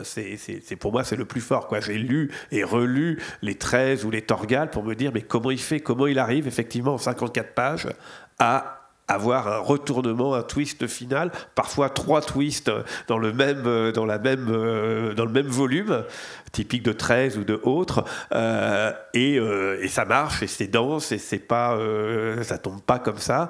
Et oui, donc là, il y a une forme de génie de la BD qui permet de faire ça, et donc voilà, donc moi je suis un enfant un peu de ça, et c'est génial effectivement d'aller vers des scénaristes qui aussi ont envie de revenir à ça, tout en ayant une écriture moderne et parfois avec plus de pages pour avoir un graphiste qui est évidemment pas celui qu'il y avait dans Blueberry ou dans autre. Donc voilà, donc ça c'est vraiment je pense l'arme majeure de la BD, et j'espère quand même que la BD ne va pas perdre au profit de s'intellectualiser ou de perdre le côté ludique, et ne va pas perdre ce côté aussi vrai plaisir d'une narration voilà, parfois dynamique, parfois surprenante, voilà, de jouer avec, quoi. De ne pas être juste sur les codes, quoi. Oui, je pense que là, aujourd'hui, les choses s'équilibrent. Il n'y a pas une BD, il y a des BD, et tout le monde cohabite plutôt bien. Voilà. Moi, j'ai eu mes limites dans les adaptations de romans de Michel. On peut en parler aussi. Je ne ferai pas Au Soleil redouté. Je ne le ferai pas. Là, moi, je le trouve inadaptable. Parce que justement le twist repose sur quelque chose qui visuellement pour moi ne peut pas on peut toujours, si vraiment on m'oblige, je vais trouver une solution, mais ça donnera une BD qui sera totalement moins bonne que le roman, vraiment. Et donc là pour moi il n'y a pas d'intérêt. Il faut vraiment se dire, c'est pas question, Michel a dit, on n'est pas du tout dans l'ego, pas du tout, on est dans la collaboration fructive. Et donc il faut toujours qu'il y ait un sentiment, il écrit assez et très vite pour qu'on ait ce panel et qu'on choisisse vraiment l'idéal, le roman idéal à chaque fois qui va donner un plus visuellement. Moi j'aurais bien aimé faire celui que Joël a fait, par exemple, mais on aurait eu quelque chose de totalement différent. Et moi je trouve que c'est bien qu'il l'ait fait, parce que avec les aquarelles et ces ambiances un petit peu comme ça qui permettaient de décaler, de trouver un autre rythme. J'aurais fait on l'a trouvé plutôt joli avec Didier ou avec Nicolas Pinero. On aurait eu des grosses difficultés justement pour ce fameux twist là. Il aurait fallu, mais là il y avait un défi où je n'avais pas trouvé la solution, parce que Michel m'avait dit très vite que je le ferais pas. Donc non, il n'y a pas de problème. Mais j'adore ce roman. Et donc je m'étais pas lancé dans le défi dont Michel parle, mais j'avais envie de m'y lancer. Tandis que Au Soleil redouté, j'aimerais bien aller en repérage aux marquises, mais voilà quoi. Je vois pas le plus. Voilà. Par contre, Charleville-Mézières et puis les marionnettes, ouais, là, ça, il y a moyen, parce que Charleville, j'y suis allé quelques fois, puis il y a Rimbaud, il y a toute cette ambiance qui visuellement peut être amenée un petit peu plus que dans le roman même. Enfin, je vois plein de choses qui m'intéressent à Charleville-Mézières, et puis après, il y a d'autres lieux très intéressants aussi dans ce roman. Voilà. Vous avez des questions peut-être? Questions du public? Des micros, non? Bonjour. Je voulais demander à Monsieur Bussy, maintenant ça fait quelques années qu'il travaille avec des BDS, est-ce que maintenant quand vous commencez un roman, vous avez inconsciemment, est-ce que ça influe sur votre écriture, le fait de vous dire inconsciemment ou consciemment, peut-être que ce roman va être possiblement adapté en BD. Est-ce que vous pensez que ça influe aujourd'hui sur les romans que vous débutez?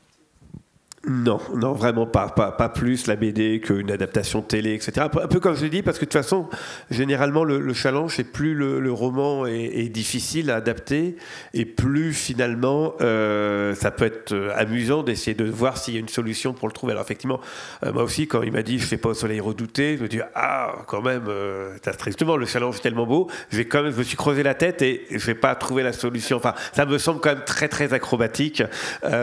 Pourquoi pas, mais voilà. Donc, mais il y a quand même un vrai jeu de se dire tiens, comment on le fait, surtout que souvent, comme dit la télé, le rabote tout de suite. C'est-à-dire, je prends l'exemple de Rien de tes faces pour reprendre un exemple de roman d'Auvergne. Il y a 2 gros twists dans Rien de tes faces. Donc un, alors pour ceux qui l'ont lu, c'est Gabriel qui est un des personnages et voilà, qui est pas vraiment le personnage qu'on croyait. Voilà. Et ça, je me suis dit, ça serait génial d'essayer de voir comment à l'écran on va pouvoir le garder. Et là, ils m'ont vite calmé, ils m'ont dit, Gabriel, on oublie quoi. Voilà, il n'existera pas. Enfin voilà, on n'y pense même pas, Michel, quoi. Donc voilà, donc j'en ai fait mon deuil avant même qu'on écrive une première ligne. Donc voilà, donc c'est assez frustrant. Et si demain il y a une adaptation BD, là le grand jeu, ça va être de se dire tiens, comment on va faire Gabriel, parce que je sais qu'en BD on pourra le faire, quoi. Et que surtout, pas facile, mais les gens de BD se diront on peut pas s'en passer et il faut qu'on trouve, quoi, sinon c'est pas le roman. Donc voilà, donc ça c'est vraiment une différence. Donc non, j'y pense pas, sinon je me dis tiens, ça c'est vraiment hyper tordu. Par exemple, le prochain roman qui va sortir pourrait être adapté en BD, mais il y a évidemment 1 ou 2 twists ou rebondissements au faux semblant qui sont très, a priori très compliqués et voilà, mais après justement, c'était l'avantage de s'entourer de gens brillants qui vont dire ah là c'est pas facile, bon va falloir qu'on regarde. Et parfois, par exemple, c'est vrai que on l'a trouvé plutôt joli. Je me suis dit comment on va le faire, etc. Et puis finalement ça passe, comment on dit, ça passe crème. Voilà, c'est non mais voilà, mais parfois donc ça c'est chouette. Non, puis surtout là. Quand on est romancier, parce que on en parle parfois, le gros avantage c'est qu'on fait ce qu'on veut tout seul dans son coin sans penser à quoi que ce soit d'autre. Et donc voilà, donc on va pas se commencer. Moi je vais pas commencer à écrire un roman en me disant ah ouais mais là faut que je supprime parce que si un jour on va adapter, ça sera pas possible. Non, vraiment pas. C'est le grand plaisir. Et puis après, si par contre il y a des comme c'est à 5 avril. J'ai certaines idées où je me dis ça c'est un roman, c'est pas un roman, ça sera une BD. Par exemple, le thème de 5 avril, depuis très longtemps, depuis que je suis ado, sans doute j'avais cette idée en tête, et pour moi c'était une BD ou rien, ça serait jamais j'aurais écrit un roman, c'était forcément une BD. Voilà. D'ailleurs, tu es arrivé chez Dupuis avec ça. Avec cette idée. De même que j'ai écrit L'île prisonnière, qui est une série pour France Télé qui est passée il y a 2 ans, là, L'île prisonnière, une prise d'otage en Auvergne, là, sur une île, en Bretagne, sur une île. Et ça, pareil, j'avais dans l'idée que c'était forcément une série télé. Ça ne pouvait pas être un roman, ça ne pouvait pas être une BD. C'était une série. Voilà. Après, on a les images comme ça et ils vont écrire des romans, hein, de toute façon, un jour. Hein. Voilà.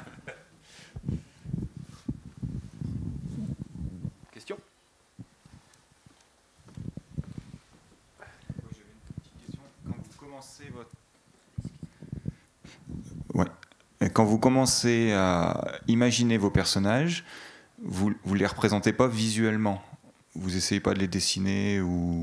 Donc, quand il les transforme, c'est une surprise pour vous. Vous n'aviez pas une image en tête ou comment...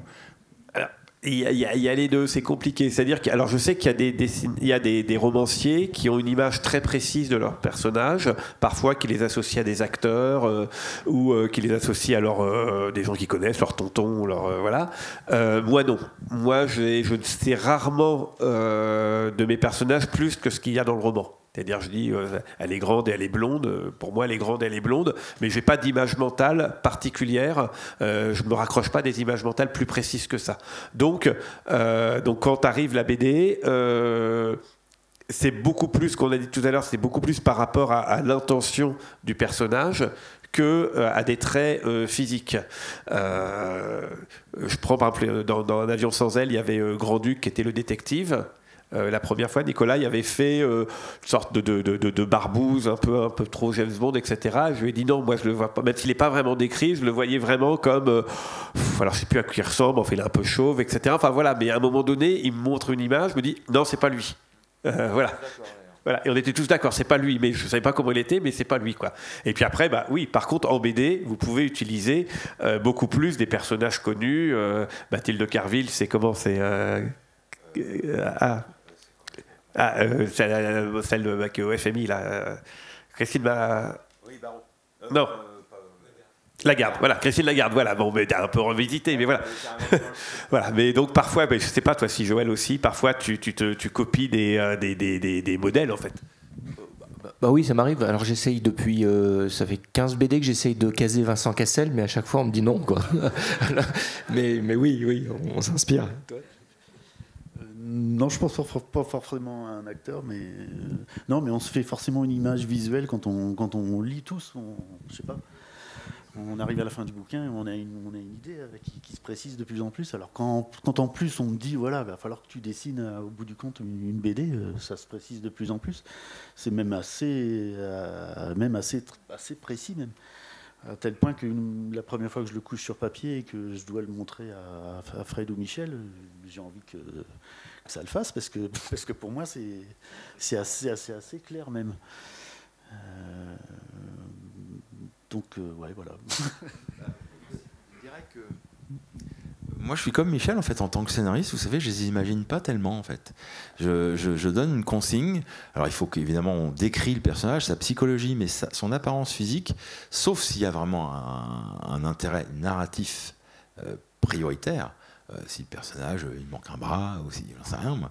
Mais sinon j'aime pas trop. Quand on a créé Renaissance, ma série de science-fiction avec MM et Blanchard, où le héros est un extraterrestre, moi je leur ai pas donné de consigne sur à quoi il ressemblait. Je leur ai dit voilà, le défi c'est qu'à la fin de l'album il faut que le lecteur ait envie de passer une soirée avec ce type. Voilà. Donc rendez-le, c'est à la fois un alien, il ressemble, voilà, c'est un extraterrestre, mais il faut qu'à la fin de l'histoire, il y ait eu de l'empathie entre lui et le lecteur. À vous de trouver les codes. Moi, c'est pas mon... Voilà. Donc, il ne faut pas trop se fixer. Et on est toujours agréablement surpris, en réalité. Oui, puis, comment dire... Je pense que les lecteurs connaissent presque mieux les personnages que le romancier. En tout cas, se font une image. C'est vrai que si on prenait n'importe quel roman et qu'on fait un sondage en disant comment tel personnage il est, selon voilà, il y aurait un panel très différent de représentation parce que l'art du roman, c'est l'art de suggérer, mais pas de décrire précisément. Donc ça, c'est assez fascinant. Par exemple, on parlait de 3 vies par semaine, hein, des derniers romans. Il y a vraiment 3 femmes, 3 héroïnes très différentes. J'en ai une vague idée, mais c'est vrai que j'adorerais voir un dessinateur me proposer un portrait de ces 3 femmes, et après on discuterait, dire, un peu plus jeune, un peu, etc. Mais c'est assez fascinant de voir, parce que là je peux faire naître mes personnages avec le talent d'un dessinateur, ce qui est une nouvelle fois pas possible à l'écran. En tout cas, pas aujourd'hui, où là on est... c'est un acteur ou un autre, mais on peut pas. Là, on peut tout faire. Tu lui rallonges un peu le nez, allez, ça c'est assez, c'est incroyable, quoi. Et puis c'est pas que physique, c'est vraiment. Oui. Oui, je voulais simplement savoir pour chacun d'entre vous quelle est l'adaptation la plus réussie, ou si c'est pas la plus réussie, celle que vous préférez le plus. Bah non. tu diras après. Non, moi ça n'a rien à voir avec c'est totalement subjectif. Je m'en cache pas, je préfère Nymphe et un noir parce que c'est mon roman préféré de Michel, tout simplement. Et je pense qu'on a eu une super aventure. Enfin, ce qu'on s'est dit avec Didier, c'est qu'on a eu quand même un joli succès, des prix, etc. Dans une vie d'auteur de BD, on le vit pas 50 fois. Donc c'est un ensemble, si vous voulez. C'est un ensemble de ce qu'on a vécu avec ce bouquin, qui était quand même très très très plaisant. Puis c'était le premier, la rencontre avec Michel. Donc oui, Nymphe et un noir. Mais vraiment, j'adore ce roman. Je l'ai même relu pour le plaisir, en fait. Voilà. Mais sinon, les autres, j'en suis très content. Il n'est pas là, donc on va dire du bien. Nicolas Pinero, c'était aussi une belle histoire pour Un avion sans aile, parce que c'était un très jeune auteur. Donc il avait fait que 3 bouquins, et Cédric Hillan, notre éditeur chez Glénat, et moi l'avons peut-être un petit peu accompagné, et je pense qu'on l'a fait progresser, et lui nous a amené une vraie fraîcheur, quelque chose qui était vraiment d'une bande dessinée des années 2000, puisqu'il est beaucoup plus jeune que nous, et j'ai adoré aussi cette collaboration. Voilà. Non, je ne vais pas répondre parce que j'ai vraiment, comme je l'ai dit, et d'ailleurs c'est pas hasard si on fait ce salon ici avec un certain nombre de dessinateurs, de scénaristes. Hein. Moi j'ai la chance d'avoir travaillé avec des gens avec qui j'ai vraiment beaucoup aimé travailler et beaucoup aimé le résultat final. Hein. Donc avec Joël, maintenant on est devenus amis, on se revoit parce que c'était une très belle expérience avec évidemment Didier et Fred. On est au 2e et on espère bien que ça ne sera pas le dernier, mais voilà, j'ai adoré Un avion sans aile avec Nicolas aussi. J'aime beaucoup le travail sur Néo que fait Max et Jet, voilà, et notamment Mourir sur scène qui était le premier. Alors le dessin était pour le coup, on peut le dire, voilà, un peu sous-traité, fait très rapidement, donc je pense que le dessin de Mourir sur scène n'est pas à la hauteur. Par contre le scénario de Gaëtz, qui est un scénariste maintenant un peu éprouvé et formidable, enfin il a fait un très bon boulot, donc voilà, donc j'ai la chance d'avoir travaillé essentiellement avec des gens qui ont du talent, etc. Et maintenant c'est vrai, comme je l'ai dit un peu au début, c'est vrai que maintenant je refuse des projets. C'est vrai que quand on me dit on voudrait adapter ça, machin, je dis qui le fait, pourquoi, comment, combien de temps ça va prendre, et j'ai besoin de garanties et pas juste qu'on me dise tu signes et après voilà. Bon, je vais pas casser les BD que j'aime moins, je vais pas les citer, mais c'est vrai qu'il y a eu 1 ou 2 expériences qui étaient un petit peu moins intimes dans l'aller-retour et un peu plus commercial, en tout cas faites trop vite et sans discussion, voilà. Et donc maintenant puis après on prend de l'âge, donc il y a des gens avec qui on aime travailler, puis on se dit finalement on a envie de recontinuer à travailler avec les mêmes personnes, voilà.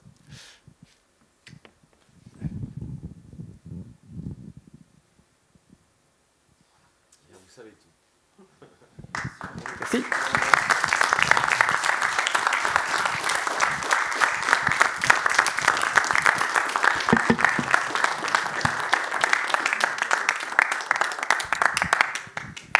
Bon, mais écoutez, je crois que j'espère que vous avez appris des choses. Enfin, moi personnellement, j'ai appris beaucoup de choses.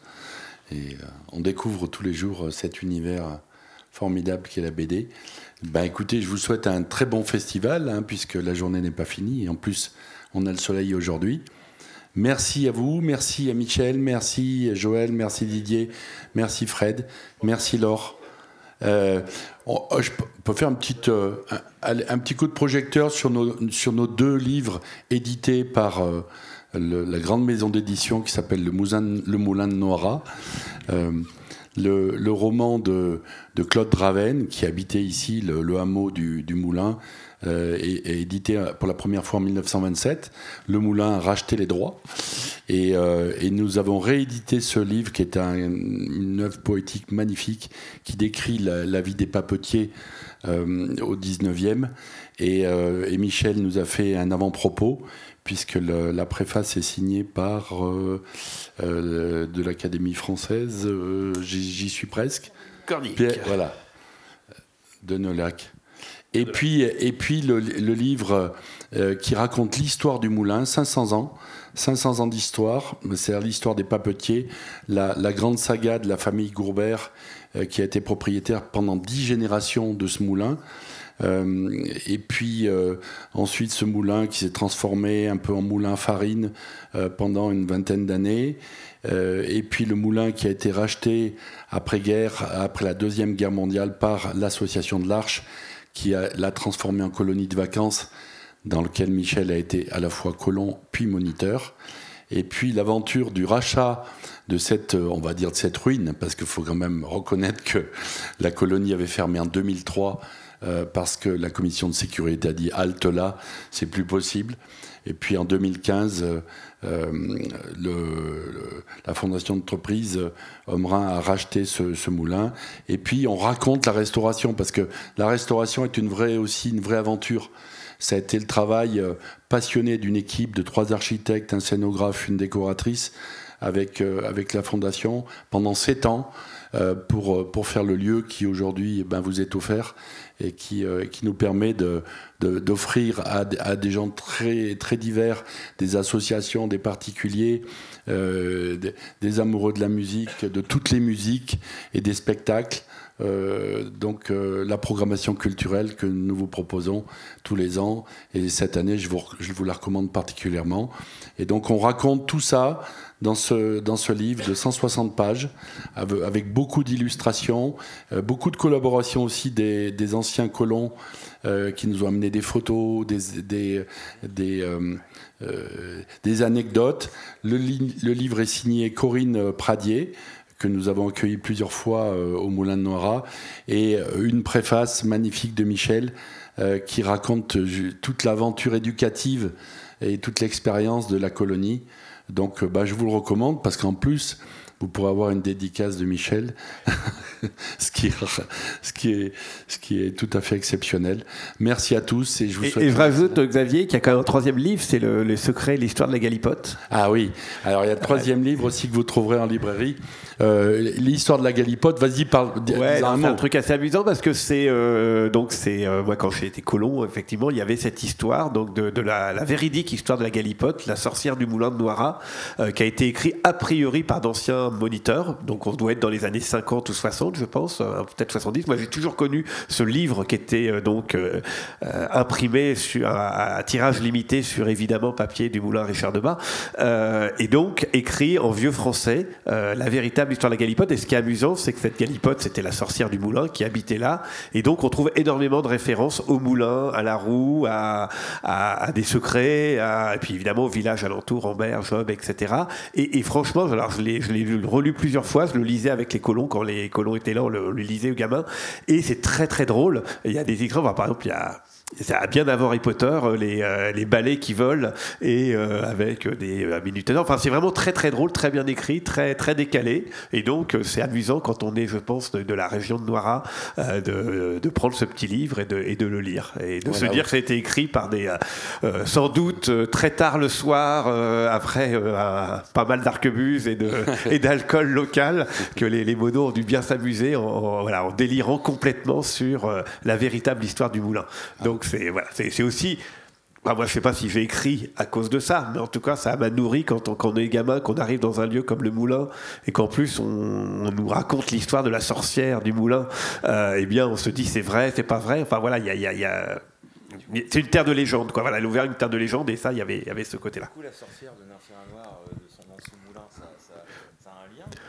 Je sais pas, parce qu'en fait c'est une figure. C'est vrai que la galipote, c'est quand même un pastiche complet de la fausse sorcière. Donc des sorcières, il y en a dans tous les contes, mais non, je suis pas sûr, parce que ce qui me plaît dans la véritable histoire de la galipote, c'est truffé de jeux de mots, c'est truffé de blagues et d'humour potage. Donc c'est vraiment le truc qu'on écrirait quand on a 30 ans en fin de soirée, et qu'on va se lâcher, qu'on se dit finalement c'est plutôt drôle, parce que ça part un peu dans tous les sens.